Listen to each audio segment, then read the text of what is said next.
wanted to give you a quick update on Smithfield. The CDC team did go through the plant yesterday.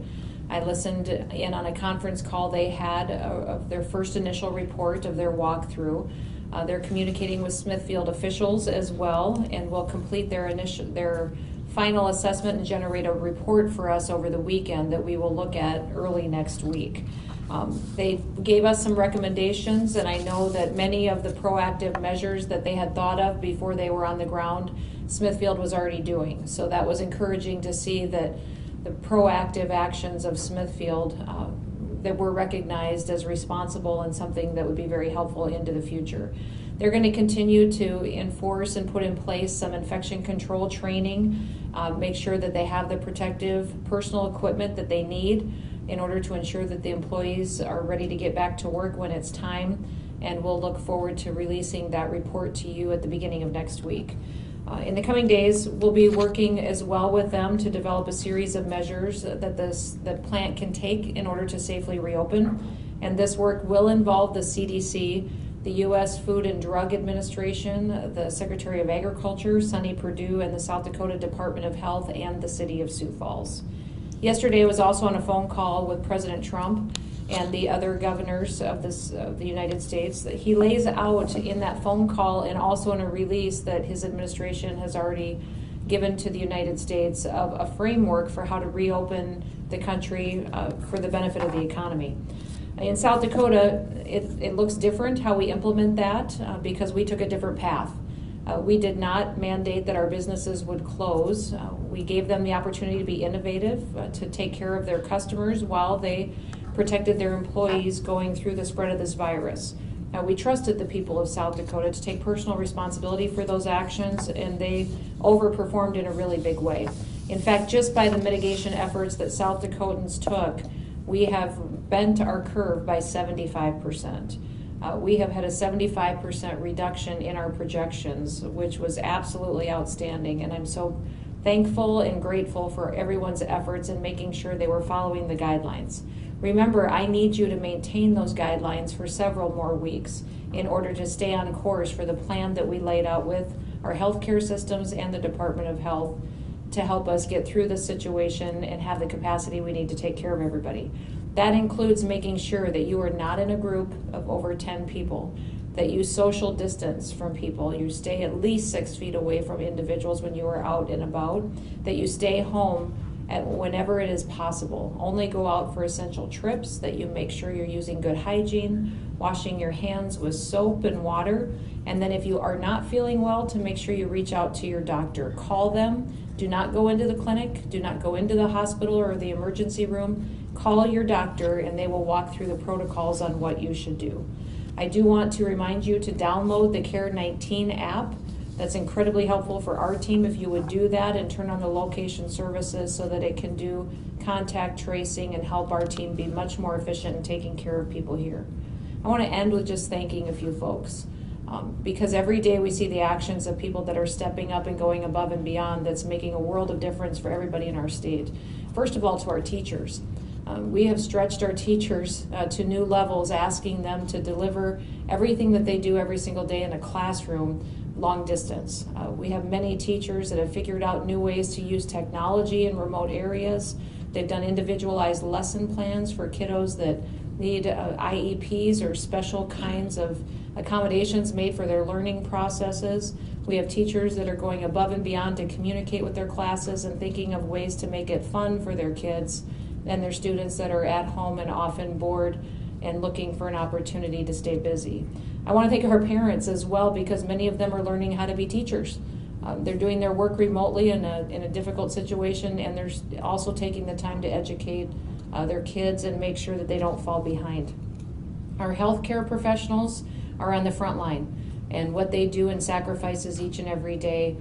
I hope you all recognize and take the opportunity to thank them when you work with them, when you run across them, even if you're related to them.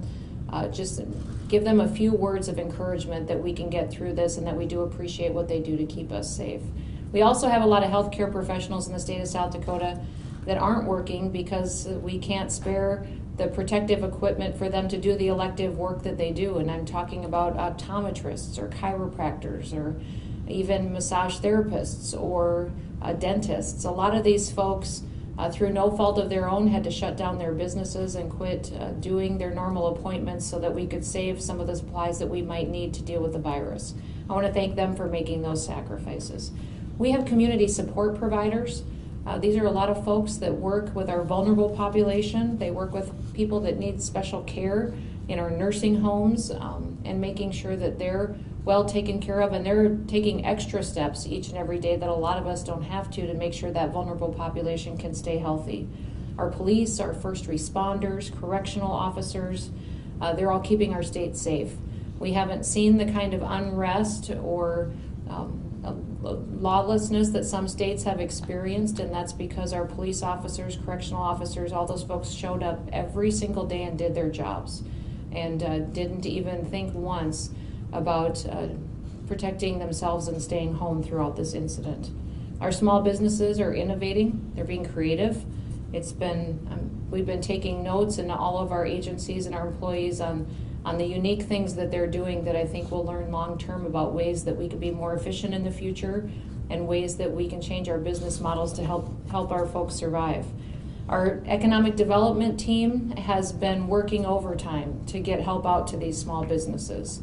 And I want to thank them for continuously taking those phone calls from hundreds and hundreds of business owners who are at many times literally in tears because they see the work of their lifetime drifting away from them in these few short months. Our Department of Labor employees who have had unprecedented applications they've had to deal with for people who are signing up for reemployment and unemployment benefits that are at levels that this state has never seen before. Hundreds of times of increases from our most historical levels in the past. We have an emergency operations center which is always manned with individuals from agencies and departments that have stepped up and committed and put in more and more time. That emergency operations center is the first line of organizational attack on how we get people out to help meet the needs of every single community in the state. The folks that are there and doing that are professionals. They're trained in it. They know the federal programs. They know how to make it work here on the ground in South Dakota, and I'm so impressed by their professionalism and their steadfast work each and every day. Our Department of Health, boy, these folks are just experts at not just knowing the science and the data, but working with people and caring for not just their bodies, but also their minds, their hearts, and their spirits as they go through this situation. It's not every day that we have a pandemic that we have to deal with or that our Department of Health has to deal with, and they have done it in a manner of which I'm very proud and humbled by the actions they take each day to care for people and put public health first. Our Department of Social Services is being asked to do a lot more than they typically have to. Social Services deals with helping to build strong families, ensuring benefits like food, and also making sure that mental health is doing well across the state.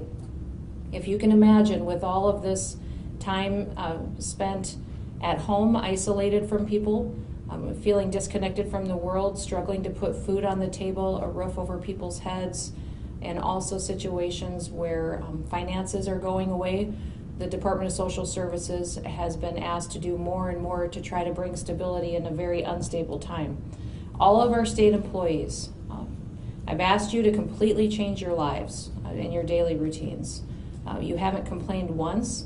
So many of you are volunteering and stepping up and answering calls, detailed out to different agencies to lend a hand where it's possible. And I'm just humbled by your work, by your heart for people, and you all truly are public servants.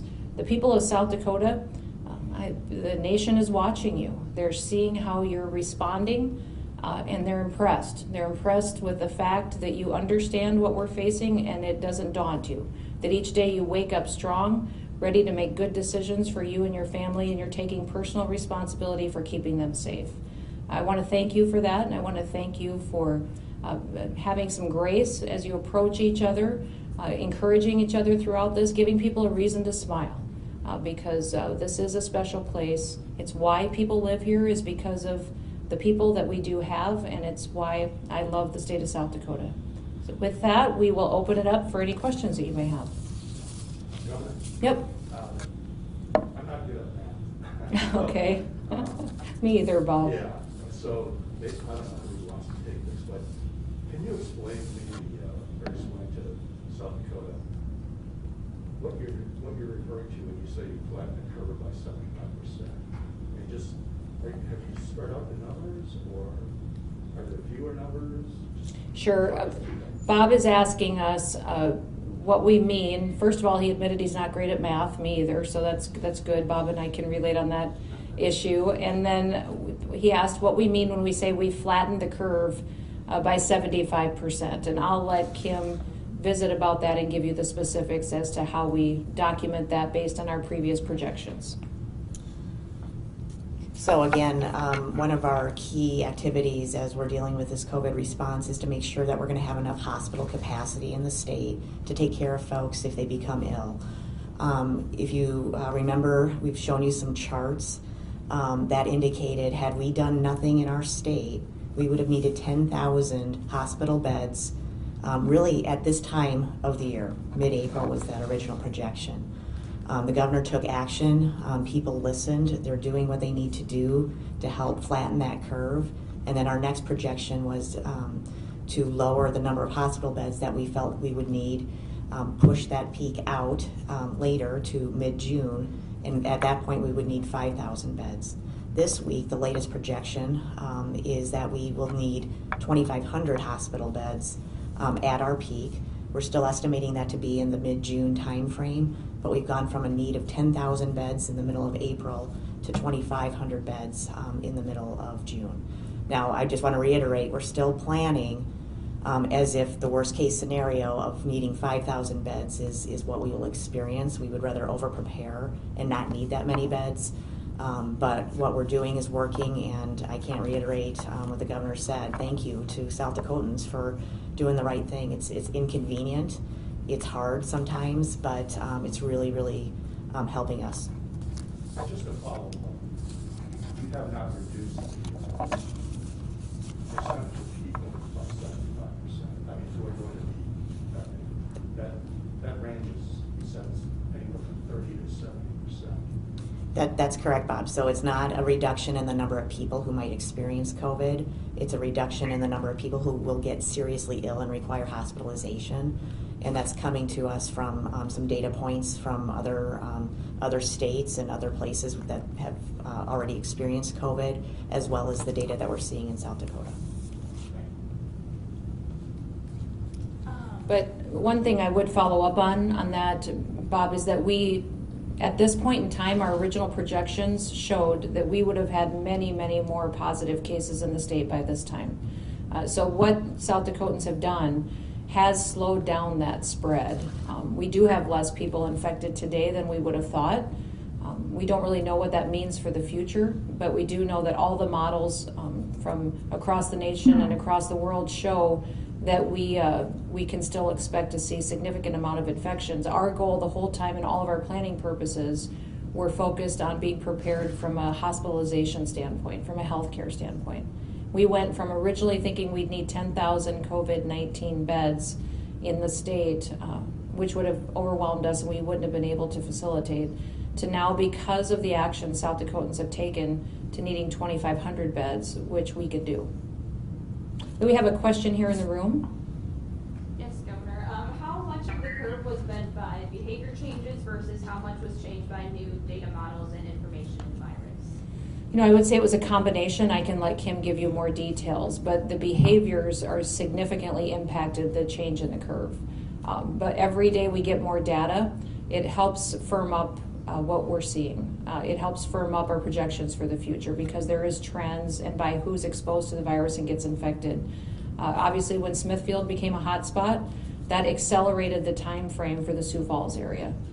You know, they're going to see their hot spot, they're going to see their peak sooner than the rest of the state, and that definitely had a factor. Do you have more to add? I would just add one thing, and that is, you know, we really had to work hard to get testing out into communities, and as we've seen our testing capacity increase across the state, that has really helped us identify people quicker, help them isolate and stop that spread. So I would add that that's been a particular behavior and a response that's helped us. Was there a question on the phone?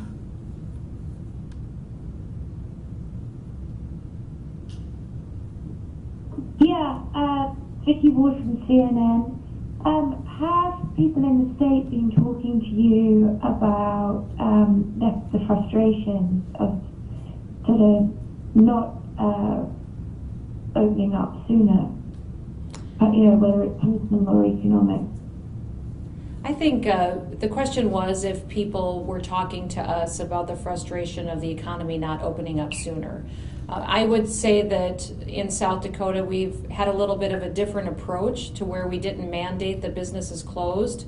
I think that has relieved some of the frustration because our businesses were allowed to be innovative and change their practices to make sure they could stay open and still serve their customers. But they definitely want things to go back to normal. Back when the president first advised that everybody stay home for 15 days, we dramatically saw people in South Dakota take his advice and stay home.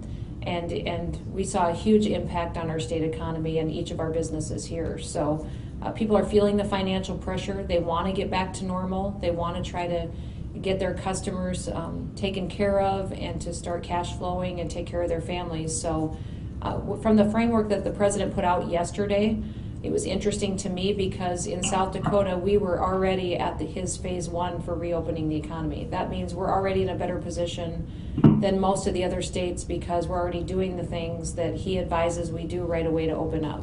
And we're in a better position because of that. And I believe South Dakota and our economy will bounce back quicker because we were taking solid measures to be innovative, yet put in mitigation measures to slow down the spread.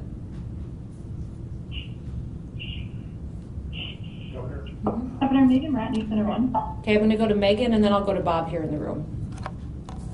Thank you. In your executive order yesterday, you realized a number of statutes and provisions for a number of different industries in the state.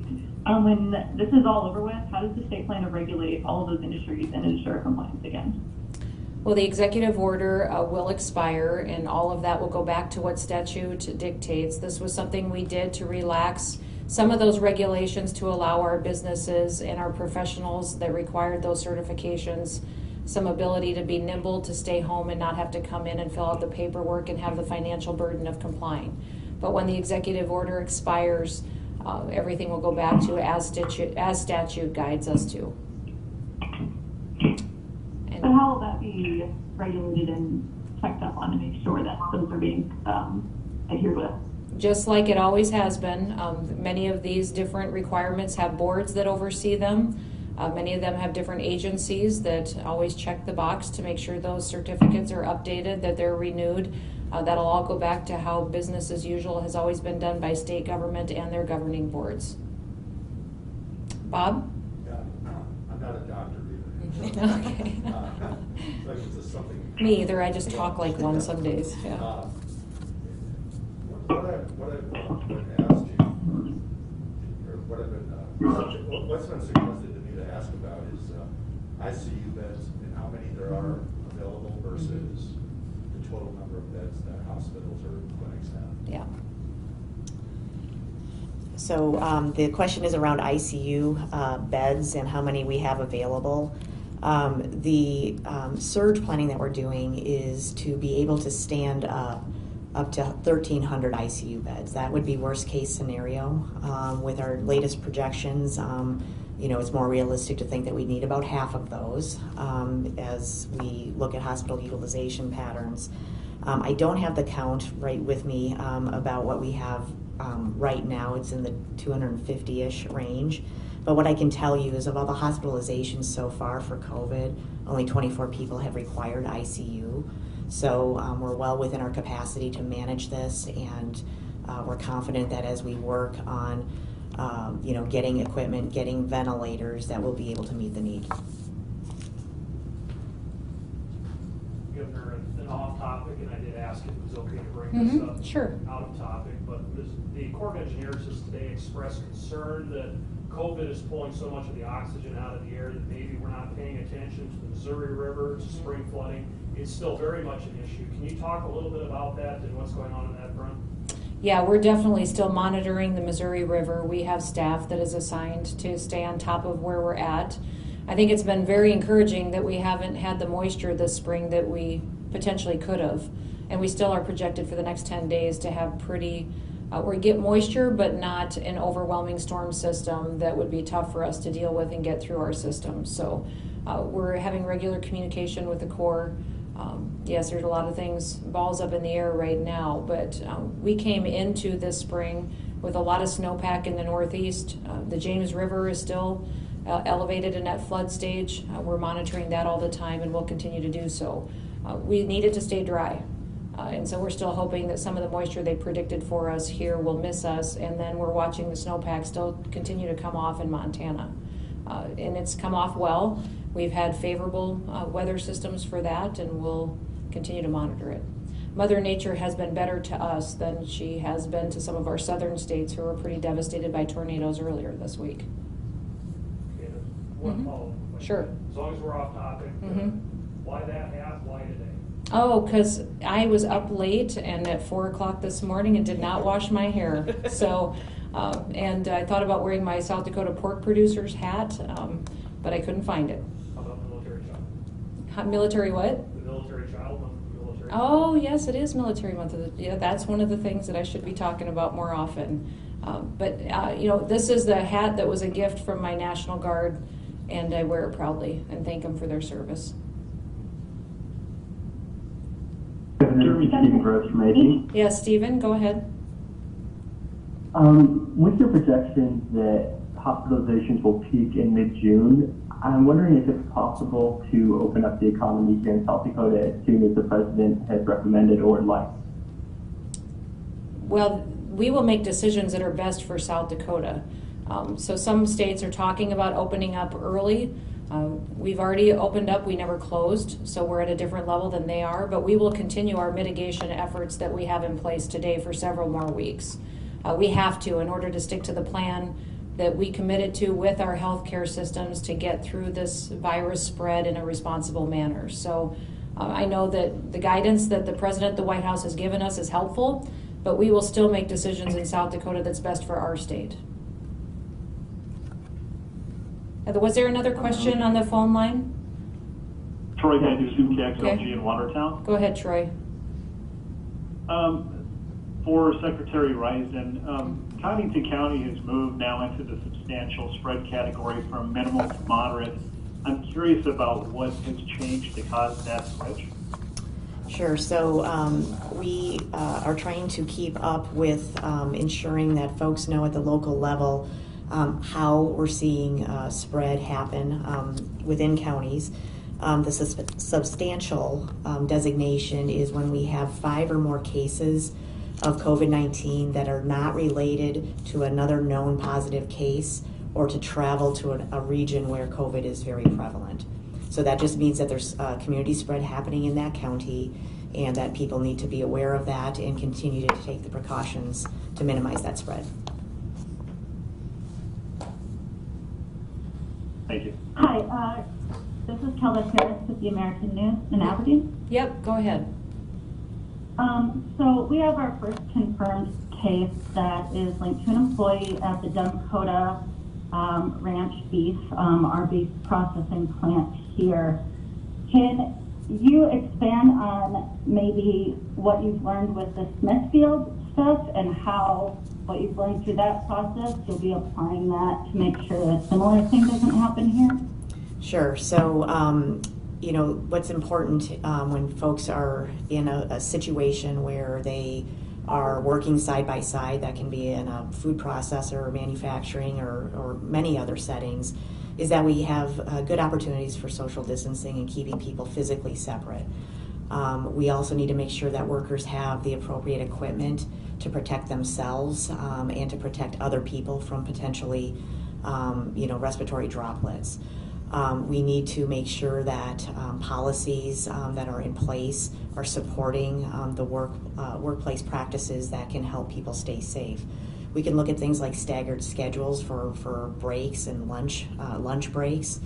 We're also looking at things like employee screening. And so what happens when a person shows up for work?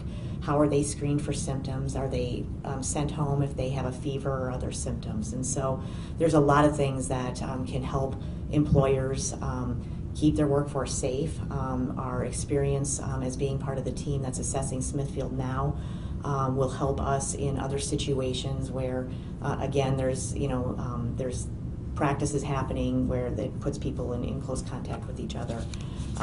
We're excited by the report that's going to be coming out, and we'll be using those recommendations with other employers as they navigate this as well. So with that said, do you leave it up to the companies to inform these employees, or to make sure they're doing that, or? There has been guidance sent to all the businesses in the state of what has been recommended for practices by the CDC.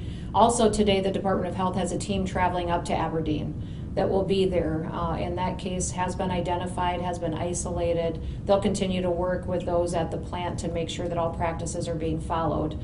And that continual reminder happens through the Department of Health to these businesses of what practices they need to be following to protect their employees. And just one more question.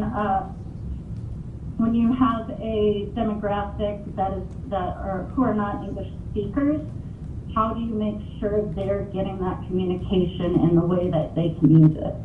Yeah, we utilize interpreters to make sure that that communication is happening, and then have documents that are translated to their language that they're most comfortable with when possible. So, and many times like for instance in Sioux Falls, we've got many nonprofits and other organizations that are partnering with us too. There at that plant, we have many different languages and up to 80 different dialects that are spoken.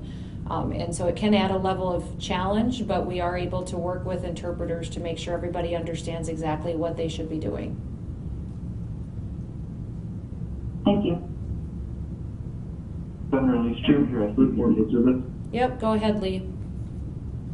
I just wanted to, if you and maybe the Secretary of Health could touch real quick on reporting negative test results per county, and maybe what you're seeing initially in terms of testing being done in counties, and any thoughts on that? Sure, this is Kim Alston-Rice, and so again, we've been working, as I think we've indicated a couple of times this week, to get this level of detail out so that folks can better understand what's happening in these counties. A couple of things I would just note is that I think we're seeing tests. First, now that I say that, I better double check. We've seen testing happen in all except one county. And so even where we're seeing no positive cases reported in counties, we are seeing testing happen. The way that happens is it's decided at a provider level of a person, if a person needs to be tested. And so again, we encourage people that if they have symptoms, to call their provider. That provider will walk them through the protocol to see if it makes sense to do COVID-19 testing. And for all except one county in the state, we've seen testing happen. We are seeing testing happen at different levels, but I don't think that's probably surprising. We've talked to you repeatedly about the fact that we've surged our testing capacity in Minnehaha County when we felt like we were coming upon a hot spot, so we've been doing more aggressive testing there. The numbers would show that. And we've seen other parts of the state that just aren't as impacted by COVID at this point, and so lower levels of testing in those areas.